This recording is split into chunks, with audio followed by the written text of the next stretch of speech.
Soyez les bienvenus dans la semaine de l'écho. Camouflé historique pour Donald Trump, la Cour suprême a donc annulé l'essentiel des droits de douane qu'il avait imposés l'an dernier. Le président américain a aussitôt répliqué avec une nouvelle salve tarifaire généralisée de 10%. Qui est visée? Quel impact pour le commerce et les entreprises? L'analyse de nos invités dans un instant. Transformation sans précédent, redressement historique, âge d'or de l'Amérique. Devant le Congrès, Donald Trump a dressé ce mardi un tableau idyllique des États-Unis depuis son retour au pouvoir en janvier 2025. Mais l'Amérique est-elle vraiment plus riche et plus forte? Le protectionnisme de Trump ouvre-t-il un âge d'or ou un cycle à haut risque? À moins d'un an des élections de mi-mandat, l'économie peut-elle faire vaciller le président américain? Eh bien, de tous ces sujets, nous allons en parler avec mes invités. Julien Marsili, bonjour. Vous êtes chef économiste du cabinet de conseil Global Sovereign Advisory. Isabelle Méjean, bonjour. Vous êtes professeur d'économie à Sciences Po. À vos côtés, Alexandre Baradez, bonjour. Responsable des analyses de marché pour la société de trading IG. En face, Laurent Wronski, bonjour. Bonjour à tous. Vous êtes directeur général du fabricant de compresseurs Hervor et vice-président de l'organisation de dirigeants d'entreprise Croissance Plus. Et depuis les Pyrénées-Orientales, Jean-Marie Fabre, bonjour à vous. Vous êtes président des Vignerons Indépendants. Merci d'avoir accepté notre invitation.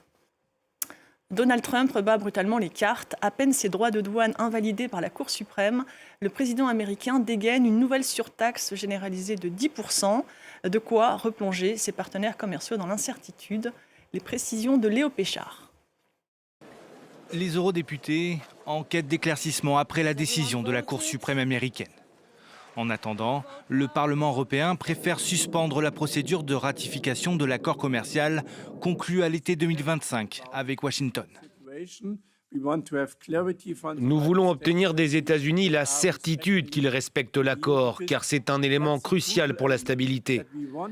C'est important pour les relations commerciales, mais surtout pour les investissements. Car après l'invalidation des droits de douane par la Cour suprême, la Maison-Blanche a opté pour une nouvelle taxe douanière mondiale de 15% en dehors de l'accord conclu avec Bruxelles. Les Européens craignent que cette surtaxe s'applique aux importations européennes et fasse grimper la taxation de leurs produits au-delà du plafond de 15% prévu dans le texte signé avec les États-Unis. Le représentant américain au commerce tente de rassurer ses principaux partenaires, dont l'UE. Nous discutons activement avec nos partenaires commerciaux. Nous voulons qu'ils comprennent que ces accords sont avantageux. Nous comptons les respecter et nous attendons de nos partenaires qu'ils fassent de même. Et personne ne m'a encore dit que l'accord ne tenait plus. La nouvelle taxe douanière décrétée par Donald Trump est censée entrer en vigueur ce mardi pour une durée de 150 jours. Sa prolongation nécessitera l'approbation du Congrès américain. Isabelle Méjean, ils ont raison d'être inquiets, les Européens. Cette nouvelle taxe de 10% limitée à 150 jours, qu'est-ce que ça change concrètement pour eux? Alors dans l'immédiat, ça ne change pas beaucoup de choses, mais ce sur quoi ça ouvre, c'est vraiment une période de très forte incertitude sur le niveau futur des droits de douane, puisque cette procédure, ces nouveaux droits de douane sont par définition temporaires. Et l'administration américaine a déjà annoncé qu'il travaillait sur de nouveaux droits de douane plus pérennes, basés sur une autre justification juridique que celle qui a été retoquée par la Cour suprême. Et au-delà de l'Europe, fini donc les taxes dites fentanyl, fini aussi les taxes réciproques qui étaient censées cibler les pays en fort excédent commercial, c'est bien cela. Ça veut dire quoi? Que le monde entier, désormais, est logé à la même enseigne?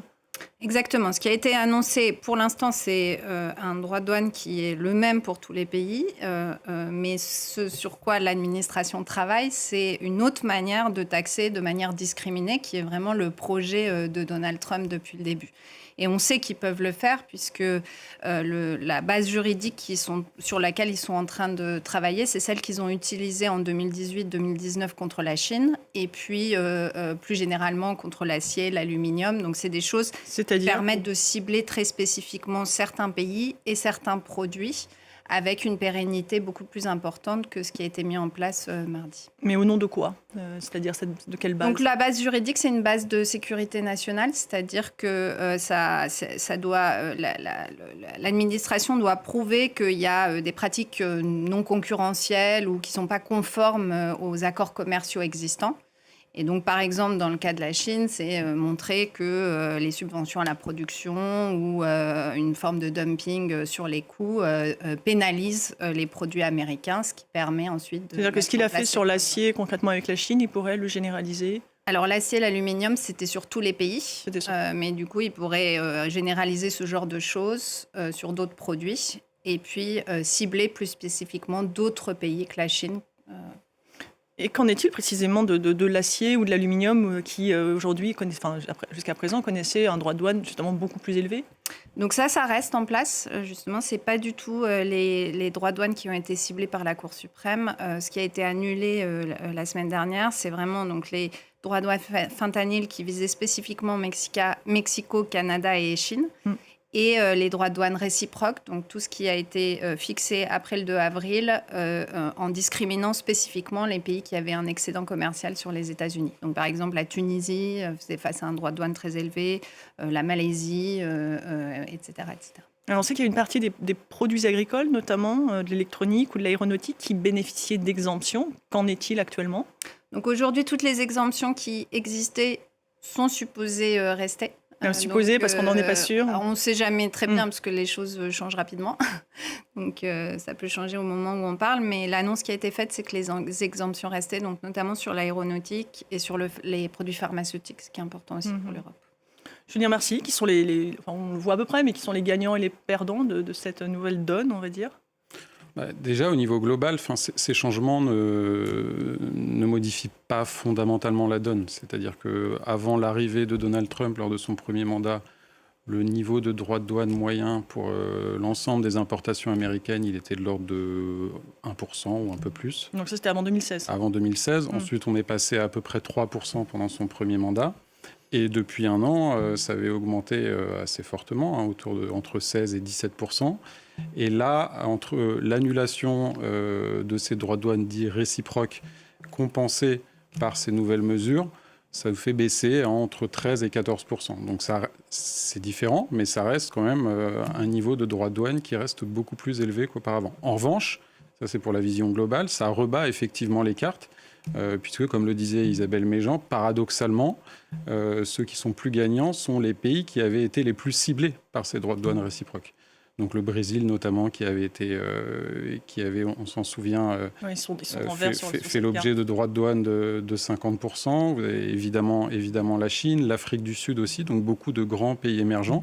Et à l'inverse, ceux qui avaient été un peu oubliés, qui avaient ce droit de douane minimum de 10%, pour eux, à ce stade, ça ne change pas grand-chose. Donc ça rebat quand même les cartes au niveau mondial. Et le deuxième effet, c'est pour les pays qui avaient fait des concessions, notamment dans le cadre de négociations d'accords comme le Royaume-Uni ou aussi évidemment comme l'Union européenne ou comme l'Inde dernièrement, quelque part, à ce stade, ça ne leur donne pas raison parce ils ont fait des compromis pour notamment ouvrir leur marché aux exportations américaines. Par exemple, l'Inde vient de s'accorder pour acheter 500 milliards de produits agricoles. Et ça, c'est un gros compromis parce que l'opinion publique indienne, par exemple, qui était très, très défavorable. Et quelques jours après, vous vous rendez compte que finalement, ça ne valait pas forcément le coup de le faire puisque les droits de douane sont abaissés à 10% pour à peu près tout le monde. Oui, ça n'incite pas à signer des accords avec Donald Trump, avec son administration. Pourquoi 10%? Pourquoi pas 15? Pourquoi pas 17? Comment l'expliquer, ce chiffre?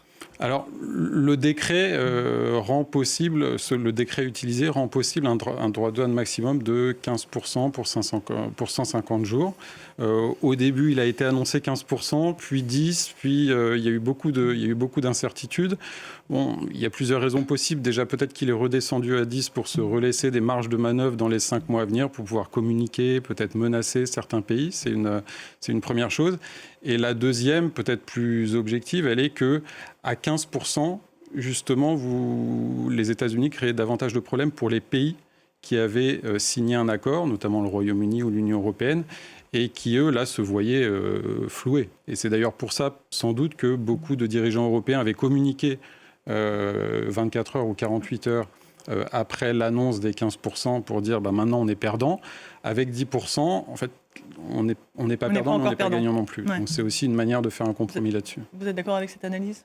Oui, c'est ça. Et puis c'est aussi un peu le côté qui semble un peu amateur des annonces de Donald Trump. Il a fait beaucoup ça en avril dernier. On ne sait jamais si c'est des points de pourcentage, des pourcents. Donc, il y a toujours beaucoup de flou.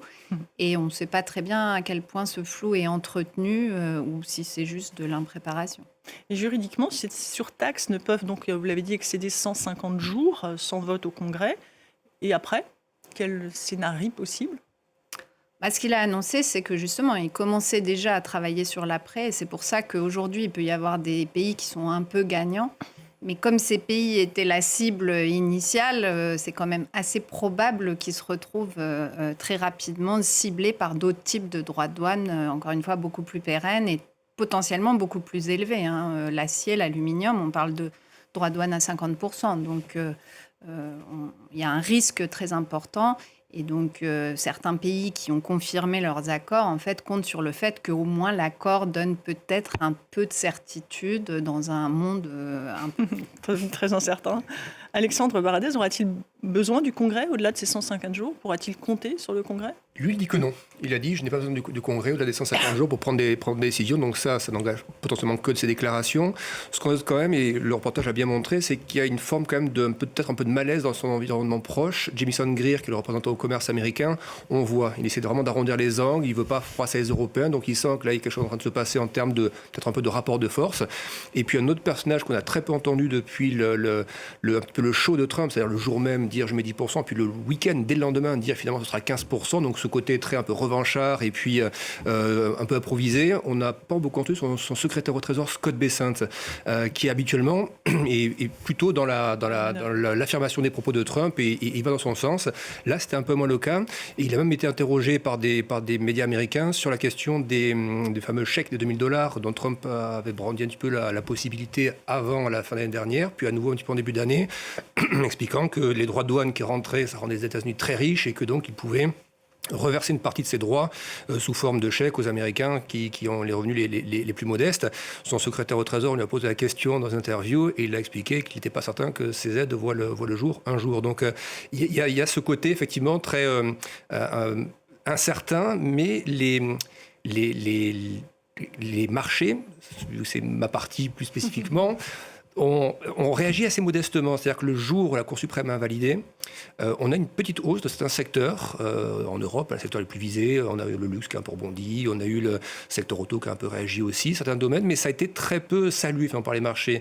Ouais, ça veut dire que les marchés ils sont habitués au point de ne plus réagir ? Non, justement, parce que, par exemple, quand vous prenez l'histoire des droits de douane, la première fois qu'ils ont été annoncés, donc fin mars, début avril 2025, il y avait des marchés extrêmement baissiers à ce moment-là, et quand les premières portes s'étaient ouvertes de négociations avec la Chine, notamment, le rebond des marchés avait été absolument spectaculaire. Ça a été un rallye qui était parti de plusieurs dizaines de pourcents en l'espace de quelques mois. Là, c'est pas le cas, parce qu'on avait des marchés qui étaient au sommet, des marchés américains, qui étaient à des niveaux records, et donc, cette annonce de la Cour suprême, et même le fait que Trump rajoute derrière sa vision personnelle des choses, les marchés ne savent pas trop sur quel pied danser parce que je pense que beaucoup estiment, essaient d'évaluer ce que ça représente en fait, pour l'économie américaine. Je ne sais pas si on peut en parler maintenant, mais la question par exemple de ces droits de douane, c'est des rentrées d'argent pour le Trésor américain. On rappelle que le déficit américain, l'année dernière, c'est à peu près 1700 milliards de dollars. C'est l'ampleur globale du déficit américain, à peu près 6% du PIB. Les droits de douane, c'est à peu près 175 milliards. Ceux additionnels, ceux décidés par Trump, c'était 175 milliards de rentrées fiscales l'année dernière. Donc à peu près 10% de déficit. Et l'idée de ces droits de douane, c'était de porter sur plusieurs années. C'est-à-dire que chaque année, faire rentrer de l'argent. Donc sur une année pleine, on était plutôt dans des zones de droits de douane entre 300 et 400 milliards prélevés par an. Ce qui ne va pas être le cas. Ce qui ne sera pas le cas. Donc, ça pose comme une question de si les États-Unis, c'est là qu'il y a du flou, est-ce qu'ils vont rembourser, parce qu'il y a des procédures forcément qui vont être lancées par des importateurs, par des gens qui vont s'estimer lésés par ces droits de douane. Ça a déjà commencé, ça ? Ça a déjà commencé, il y a des procédures qui vont s'ouvrir dans plein d'États américains. On peut estimer combien ça va coûter ? Aujourd'hui, c'est ça qu'on ne sait pas. C'est ça l'incertitude. C'est que, est-ce que les États-Unis vont devoir rembourser ou pas cette somme ? S'ils doivent rembourser, ça veut dire que vous avez quand même un petit déséquilibre dans la façon de financer l'État américain. Oui, puisqu'il a baissé les impôts, on le rappelle, notamment pour les plus grandes fortunes. Oui, complètement. Et le fameux Build Beautiful Act qui est passé, effectivement, c'était des baisses d'impôts sur une horizon. Là, c'était plutôt pérenne, donc là-dessus, il y a de la visibilité. Mais effectivement, ça fait quand même un trou d'à peu près 10% dans le déficit américain. Je dis bien si ces sommes doivent être remboursées. Et au-delà de ça, il y a des questions après sur l'économie américaine. C'est-à-dire que on va y revenir. L'incertitude, et est-ce que c'est bon ou pas pour le secteur économique, ça c'est moins sûr. Jean-Marie Fabre, je rappelle que vous êtes président des vignerons indépendants. Ce grand flou tarifaire, comment le vivez-vous sur le terrain ? Écoutez, nos entreprises le vivent comme elles le vivent malheureusement depuis déjà quelques temps avec l'administration Trump, puisque ça avait déjà été le cas en 2019. Cette instabilité permanente que génèrent les annonces à la fois très fortes parfois concernant notre secteur par le président américain et puis revenant ou faisant marche arrière, n'amène pas de capacité à pouvoir durablement stabiliser nos relations commerciales. Et je rappelle que ces droits de douane sont aussi un élément important lorsque nos importateurs et nos distributeurs décident ou pas de renouveler leur stock ou de passer commande. Nous sortons il y a 15 jours du salon Wine Paris, qui est le premier salon international professionnel au monde. Et nous avions eu le plaisir de voir revenir nos importateurs américains qui semblaient, au-delà des 15% qui avaient été actés depuis le mois d'août, mais retrouver une forme de sérénité, de stabilité, j'allais presque dire en connaissant les règles du jeu pour les mois qui arrivent, et donc avaient passé des carnets de réservation, des commandes pour les mois qui arrivent. Aujourd'hui, on se retrouve de nouveau à la case départ, parce que même si fondamentalement les annonces qui viennent d'être faites peuvent ne pas modifier le coût final du produit pour nos importateurs et, in fine, pour les consommateurs, l'instabilité fait que immédiatement, nos importateurs nous ont demandé de mettre dans l'attente, en suspens, l'ensemble des commandes qui venaient d'être passées, parce que entre le moment où la commande est passée, le moment où elle est affrétée, où elle part du Havre, elle arrive en douane à New York, et où ensuite elle est dédouanée, il se passe plusieurs semaines. Et effectivement, la capacité à ne pas connaître le taux de douane qui sera appliqué au moment de l'entrée sur le pays de nos vins vient forcément perturber nos relations commerciales et donc notre capacité à fluidifier le flux de nos exportations. Laurent Wronski, vous aussi, vous produisez en France et exportez aux États-Unis. Comment vos clients américains, comment vous réagissez à ce yo-yo tarifaire ? Alors là, on est quand même Trump saison 2. Donc on a déjà eu, si vous voulez, un petit avant-goût de ce que la politique protectionniste américaine produirait. Donc nous, ce que nous avons choisi de faire, c'est non pas de miser sur éventuellement un retour à une fiscalité clémente et normale, mais on a vraiment travaillé sur la valeur ajoutée de nos produits. C'est-à-dire qu'on a décidé que pour les États-Unis, on allait faire des produits extrêmement pointus pour essayer de limiter la substitution par rapport à des produits. Par exemple, monsieur, je pense, est dans une situation plus délicate que la mienne parce que le consommateur américain peut faire un arbitrage avec, par exemple, des vins du Nouveau Monde, des vins d'Amérique du Sud qui sont beaucoup moins chers. Moi, je suis dans le B2B, c'est-à-dire que mes clients sont des entreprises industrielles. Nous faisons des produits qui sont très, très ciblés et donc la substitutabilité des produits est quand même moindre. Ça ne veut pas dire qu'on est protégé à 100%. Et donc, je ne sais pas ce que l'avenir nous réserve, mais Madame l'a expliqué. Je veux dire, dans 150 jours, ça sera de nouveau le grand saut. Alors évidemment, si demain nos prix sont multipliés par 3, ça peut être un petit problème. Mais je pense qu'on n'en sera pas là. Et de toute façon, je ne peux inviter les chefs d'entreprise qui m'écoutent qu'à travailler sur la valeur ajoutée de leurs produits pour essayer au maximum de se battre, non pas sur la composante prix, mais tout ce qu'il y a autour. La qualité, la qualité, les délais, la spécificité. Et une chose dont on parle peu, c'est l'environnement normatif.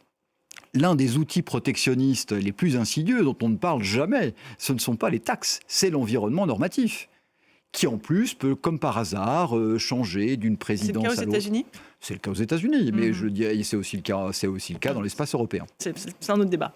Mais une telle instabilité, ça, j'imagine, refroidit quand même un peu les projets d'investissement aux États-Unis, non ? De toute façon, c'est simple. Pour nous, il y a 0 projet d'investissement aux États-Unis. Donc mais il y en a eu ? Non, il y en a jamais eu. On est une entreprise française, on a une autre usine qui est en France, mais quand bien même nous en aurions, ce que j'observe maintenant depuis janvier 25 n'est pas de nature à m'encourager à investir aux États-Unis. Alexandre Baradez, ces surtaxes ont-elles permis de rééquilibrer la balance commerciale ? Alors, temporairement, il y a eu des effets de balance commerciale extrêmement violents d'ailleurs. Avant que Trump annonce les droits de douane, l'année dernière, donc, les importateurs américains avaient massivement augmenté leurs importations avant les droits de douane. Donc, il y avait eu un creusement des déficit commercial gigantesque. Après, des effets de balance. Après, on est presque revenu à l'équilibre sur la balance commerciale. Et à nouveau, depuis quelques mois, ça se creuse à nouveau parce qu'on voit que les je mets partenaire, mais pour les États-Unis, je ne suis pas sûr que ça en soit vraiment, mais la Chine, par exemple, trouve des moyens détournés, passe par le Vietnam ou d'autres pays, pour faire venir ces marchandises, quoi qu'il arrive, aux États-Unis. Donc non, d'un point de vue de la balance commerciale, c'est pas gagné. Et il y a Bon, nous, ce qu'on observe, c'est au niveau des prix surtout, parce que c'est un vrai débat aux États-Unis, et c'est un des arguments de la Fed d'ailleurs, de dire la Réserve fédérale américaine, la Réserve fédérale américaine avait longtemps mis ses baisses de taux en suspens, alors que la BCE continue d'aligner des baisses de taux à rythme régulier.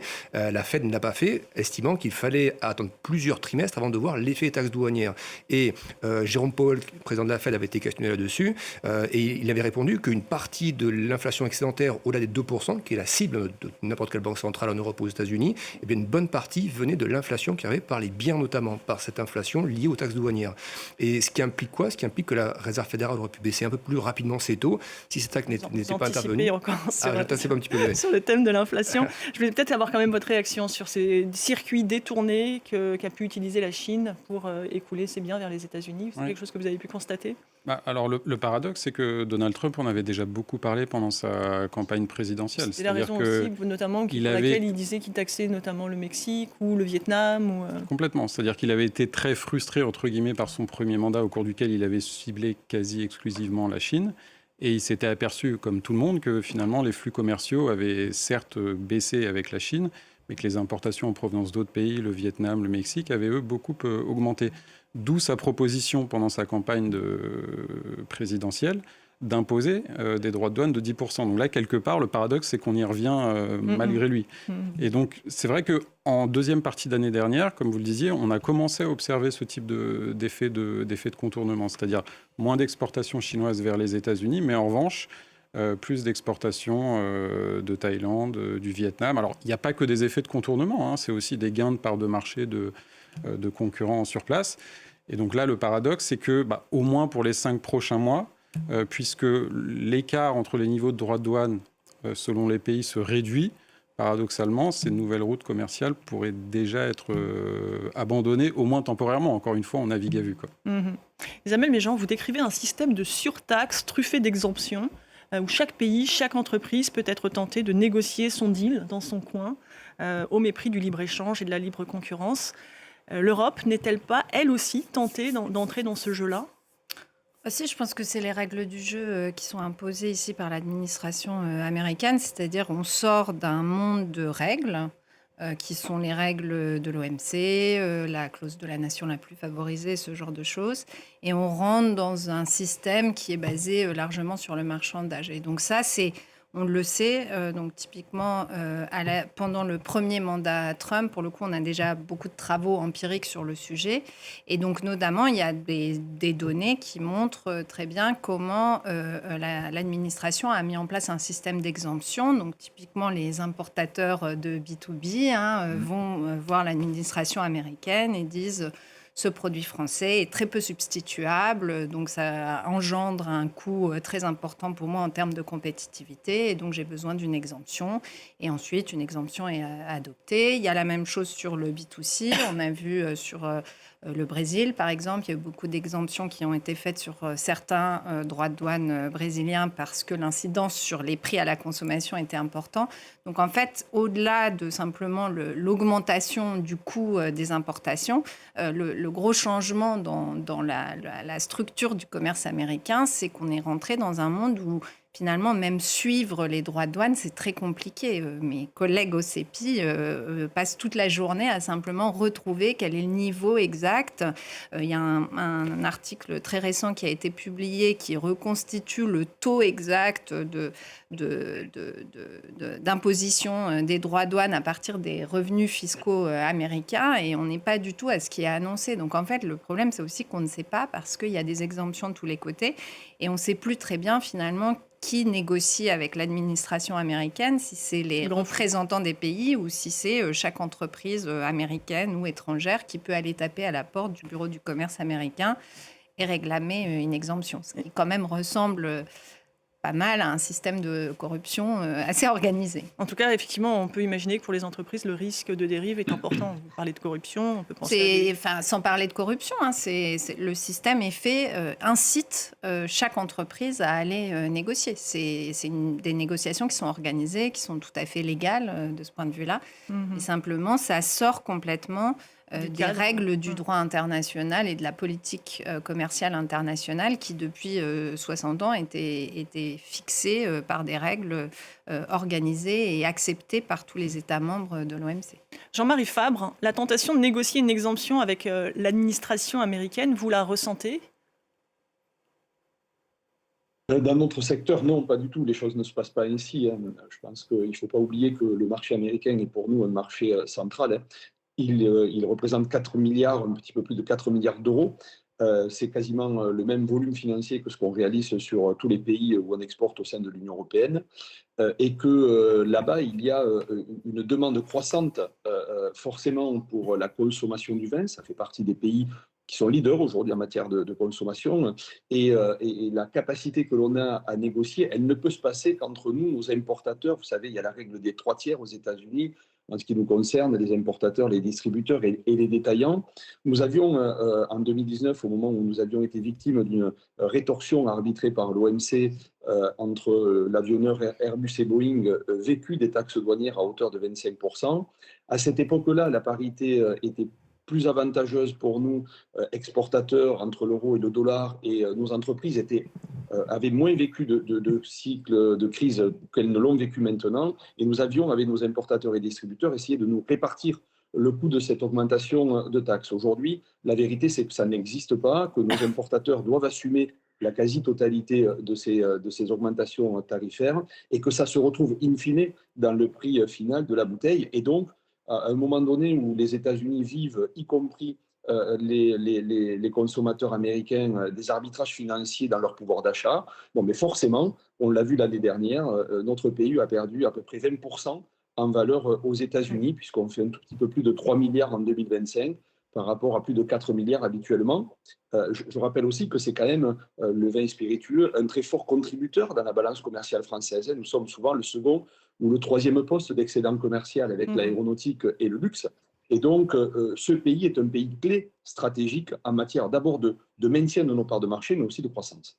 Laurent Wronski, même question. Déjà, que représente le marché américain pour votre entreprise ? Et est-ce que cette tentation de négocier une exemption avec l'administration américaine vous a traversé l'esprit ?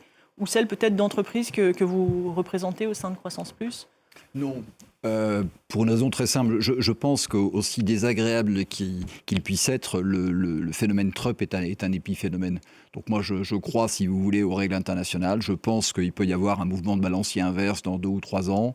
Donc nous, on reste, si vous voulez, dans un schéma où on va se conformer aux règles internationales. En plus, on n'a pas la taille critique. Je veux dire que qui va les négocier avec l'administration de Trump ? C'est pas des PME, c'est soit des ETI, soit des multinationales. Ouais, Maintenant, je voudrais revenir sur une chose qu'a dit monsieur, parce que nous sommes exactement dans le même cas. Il faut savoir que 95% des frais de douane sont payés soit par le consommateur américain, soit par les entreprises américaines. Je veux dire que nous avons refusé de baisser nos marges pour absorber ce surcroît fiscal. Et on est loin d'être les seuls.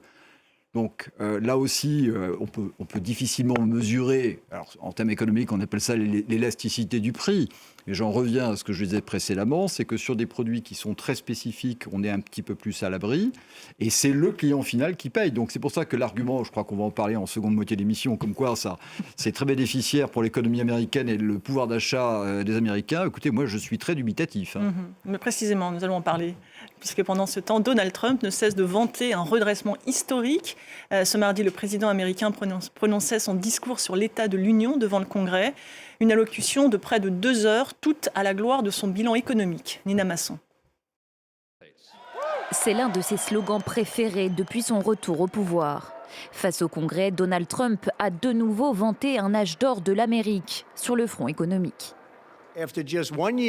Après seulement 1 an, je peux affirmer avec dignité et fierté que nous avons accompli une transformation sans précédent et un revirement historique. L'inflation chute, les revenus augmentent vite, l'économie est plus rugissante que jamais.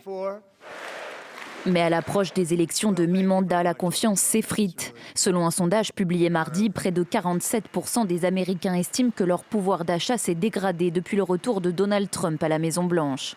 Malgré un rebond de la croissance au troisième trimestre, l'inflation reste inchangée à 2,7%. Et surtout, l'alimentation continue de peser sur le budget des ménages avec des prix en hausse de 0,7% en un mois. C'est du jamais vu depuis plus de 3 ans. Pour l'opposition démocrate, la vision présidentielle est déconnectée de la réalité. Ce n'était qu'un tissu de mensonges. C'est la même chose que nous avons vu maintes et maintes fois chez Donald Trump, qui tente de manipuler le peuple américain, de faire croire que l'économie se porte bien, que tout est normal. Une économie largement impactée par l'offensive commerciale du président américain. Selon le département du Trésor, les droits de douane ont rapporté 215 milliards de dollars aux caisses de l'État en 2025. Mais leurs effets sur l'économie réelle restent incertains, alors que le taux de chômage a atteint 4,4% en décembre et s'élève à 8,2% chez les 20-24 ans. Preuve que la reprise économique peine encore à bénéficier à l'ensemble de la population. Allez, au-delà de ces fanfaronnades, où en est réellement l'économie américaine? L'inflation chute, les revenus augmentent vite, l'économie est plus rugissante que jamais, nous dit Donald Trump. Est-ce vraiment le cas? Alexandre Baradez, que disent les chiffres? Non, c'est pas le cas. Alors, l'économie se porte bien, ça c'est vrai. Elle était plus résiliente que ce que beaucoup d'entre nous pensaient sur l'année dernière, mais c'est les effets à moyen terme qui semblent être un peu plus pernicieux. Si vous regardez l'année dernière, la croissance était un peu au-delà de 2%, et les anticipations de la Réserve fédérale pour cette année, à peu près au-delà de 2%, donc dans l'histoire américaine, on a connu des années avec des croissances bien supérieures. Donc c'est pas une mauvaise croissance, mais c'est pas une économie rugissante comme il le dit. Et puis surtout, c'est une économie de plus en plus en cas. C'est-à-dire que vous avez les 20% d'Américains les plus riches qui représentent 50% de la consommation aux États-Unis. Pour eux, il n'y a aucun souci. Les marchés financiers sont au plus haut, ils ont du patrimoine immobilier qui vaut toujours cher, ils ont des postes toujours bien payés. Donc 3% d'inflation, c'est pas 2,7. 2,7, c'est une inflation plus globale, mais la mesure plus cœur, c'est 3%. On a eu les chiffres il y a quelques jours. Donc 3%, alors qu'en zone euro, on est à 1,7. Donc il y a vraiment toujours un problème d'inflation aux États-Unis. Et 3%, ça ne touche pas les 20% d'Américains les plus riches, ça touche le bas du cas, c'est-à-dire les Américains les plus modestes, qui n'ont pas de patrimoine financier, très peu d'immobilier, et qui ont juste leur emploi pour vivre. Et dans ce cas-là, les 3%, vous la ressentez, et c'est ce qu'ils font savoir les Américains dans les enquêtes, celle du Michigan ou du Conference Board. Si vous prenez celle de l'Université du Michigan, vous avez des niveaux de pessimisme chez le consommateur américain. C'est frappant. Vous regardez un graphique sur 50 ans, les niveaux actuels de confiance correspondent, ou plutôt de pessimisme, on va dire ça comme ça, au niveau qu'on avait lors de la crise des subprimes ou de la crise Covid ou avant ça de la bulle Internet. C'est-à-dire qu'on a rarement eu autant de pessimisme chez une partie de la population américaine. Et ça qui est très frappant, c'est une économie où elle tient bien parce que pas oublier qu'il y a quand même des dépenses d'investissement des très grosses entreprises américaines, dans la tech notamment, qui ont beaucoup contribué à la croissance l'année dernière. Mais si on regarde que la consommation, elle tient bien effectivement chez les 20% d'Américains les plus riches, mais une grosse partie de la population ne le ressent pas de la même manière. Et ça pose un problème, et je ne vais pas faire trop long, à la Réserve fédérale, parce que 3% d'inflation, ça l'empêche d'aller plus vite dans ces baisses de taux. Des taux qui restent plus élevés, c'est des coûts de financement plus chers pour l'État américain, c'est des coûts de crédit plus chers pour les ménages américains, immobilier et consommation. Et c'est pour ça que depuis le début de l'année, en vue des midterms, il multiplie les annonces à destination du consommateur électeur. Il dit qu'il faut plafonner les taux de carte de crédit à 10% et plus à 20%. Il faut que en gros, les maisons individuelles soient plus achetées par les institutionnels. Il faut que le prix des médicaments baisse parce qu'il voit bien que dans les sondages, et même en vue des midterms, pour l'instant, les républicains sont donnés perdants. On a entendu, là, 47% des Américains estiment que leur pouvoir d'achat s'est dégradé depuis le retour de Donald Trump à la Maison-Blanche. Parallèlement, Julien Marcilly, l'inflation, on le voit, elle ne s'est pas non plus emballée. Est-ce qu'il y a un décalage entre la statistique et la réalité, le ressenti ? Bon, déjà, tout n'est pas à mettre en lien avec les droits de douane et l'arrivée de Donald Trump à la Maison-Blanche. Les sujets de pouvoir d'achat sont communs pour beaucoup de pays.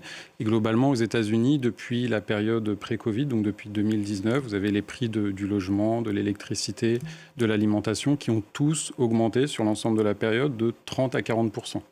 Et donc ça, pour le quintile des ménages avec les revenus les plus faibles, ça représente un peu moins de 2/3 de leur panier du consommateur. Donc c'est quelque chose qui est évidemment important. À cela s'ajoutent évidemment les effets des droits de douane, qui sont un peu la goutte d'eau qui fait déborder le vase, où là, les estimations d'impact, c'est encore un peu tôt pour le faire, mais on voit quand même les prix de certains biens qui augmentent, notamment des biens de consommation de moyenne gamme, donc qui touchent vraiment la classe moyenne. Donc sur la question ressentie contre indicateur, c'est vrai que souvent dans l'inflation, même si le niveau macroéconomique total n'augmente pas énormément, vous avez des augmentations de prix de certains biens qui touchent plus que d'autres le moral des ménages. Isabelle Méjean, les droits de douane pèsent-ils vraiment sur les prix à la consommation ? Oui, les études aujourd'hui confirment ce qui s'est déjà passé en 2018-2019. Ce qui vient d'être évoqué, c'est qu'il y a une transmission complète des droits de douane au prix à l'importation et une transmission quasi complète pour ce qu'on peut estimer sur les prix à la consommation. Simplement, évidemment, tout n'est pas lié aux droits de douane parce que l'économie américaine reste une économie qui est fermée, qui est très peu ouverte au commerce international. Et donc, la plus grosse partie du panier de consommation, c'est des biens non échangés qui ne sont pas forcément beaucoup affectés par les droits de douane. Laurent Vronsky, pouvoir d'achat, brutalité de la politique migratoire, peut-être aussi pénurie de main-d'œuvre. Une intelligence artificielle qui peut inquiéter certains employés, peut-être les moins qualifiés. Ce cocktail, qu'est-ce que ça produit sur le climat des affaires ? Déjà, vous voyez, on parlait d'inflation. La politique migratoire de M. Trump va forcément avoir un impact inflationniste. C'est une évidence. Et oui, parce que quelque part, vous limitez donc l'importation de gens qui vont travailler. Donc ça veut dire qu'il va y avoir une raréfication de compétences et de main-d'œuvre aux États-Unis. Donc forcément, il va y avoir une remontée des salaires et le driver salaire est l'un des plus importants au niveau de l'inflation. Donc, mais simplement, c'est pas instantané. Maintenant, je pense qu'aujourd'hui, au niveau économique, si vous voulez, le moral des gens est absolument fondamental. Vous avez une économie de subsistance, on ne peut pas se passer de certaines choses. Puis après, vous avez une économie, je dirais, de confort qui fait que vous allez changer de maison, changer de voiture. Avec ce qui se passe actuellement, donc on vient de l'évoquer, mais également l'IA qui fait des ravages. Il y a eu l'annonce d'une société que je ne nommerai pas plus tard qu'hier, qui a dit que clairement elle allait supprimer 4000 postes et les remplacer par des ordinateurs. Donc tout ceci, à mon avis, crée énormément d'incertitudes, énormément d'inquiétudes, et pour ça que je n'ai pas la même définition d'une économie rugissante que M. Trump. Alexandre Baradez, on voit on a parlé de niveau de corruption, d'omniprésence de Donald Trump, de crypto-monnaie à son effigie, de purge massive dans la fonction publique. Quel signal cela envoie aux investisseurs ? Alors là-dessus, il y a un point qui est à mettre à son crédit, un point positif. Je vois beaucoup de choses négatives dans tout ça, mais il y a quand même un point positif, c'est que en tordant un peu le bras de certaines grosses entreprises mondiales, certaines ont décidé, les très grands groupes, de relocaliser ou de délocaliser une partie de leur production aux États-Unis.